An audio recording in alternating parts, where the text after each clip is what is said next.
की जाती है। भगवान शिव से भिन्न जो अन्यान्य दूसरे देवता हैं, वे साक्षात ब्रह्म नहीं हैं, इसलिए कहीं भी उनके लिए निराकार लिंग उपलब्ध नहीं होता।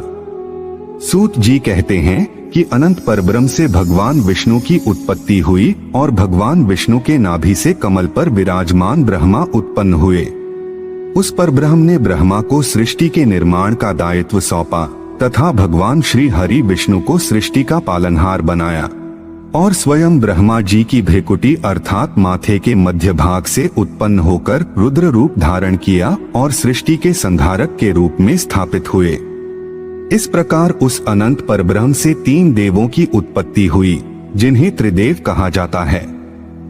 सूत जी शौनकादि ऋषियों को आगे की कथा सुनाते हुए कहते हैं कि हे मुनि श्रेष्ठों, एक बार भगवान विष्णु और ब्रह्मदेव में कार्य शक्ति को लेकर विवाद हो गया।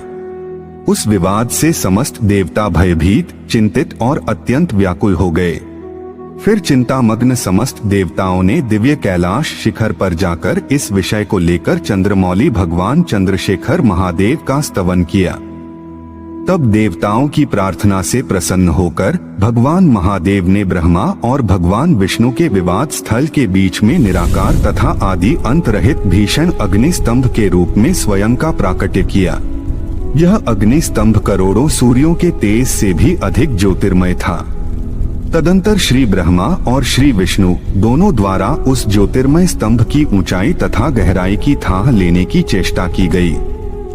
श्री ब्रह्मा उस स्तंभ के ऊपरी छोर देखने के लिए गए तथा श्री विष्णु जी उस स्तंभ के निचली छोर का पता लगाने के लिए गए, परंतु दोनों ही उस स्तंभ का अंत तथा आदि का पता नहीं कर पाए।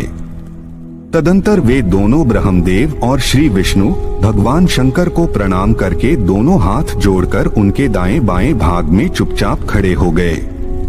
फिर उन्होंने वहां साक्षात प्रकट पूजनीय महादेव को श्रेष्ठ आसन पर स्थापित करके पवित्र पुरुष वस्तुओं अर्थात दीर्घकाल तक रहने वाली वस्तुएं जैसे हार, नुपुर, केयूर, किरीट, मणिमय कुंडल, यज्ञोपवीत, उत्तरीय वस्त्र, पुष्पमाला, रेशमी वस्त्र, हार, मुद्रिका, पुष्प, तांबूल, कपूर, चंदन एवं अगुरु का अनुलेप, धूप, दीप, श्वेत छत्र, व्यंजन, ध्वजा, चंबर तथा अन्यान्य दिव्य उपहारों द्वारा, जिनका वैभव वाणी और मन की पहुंच से परे था, जो केवल पशुपति अर्थात परमात्मा के ही योग्य थे और जिन्हें पशु अर्थात बुद्धिजीवी कदापि नहीं पा सकते थे, उन महेश्वर का पूजन किया।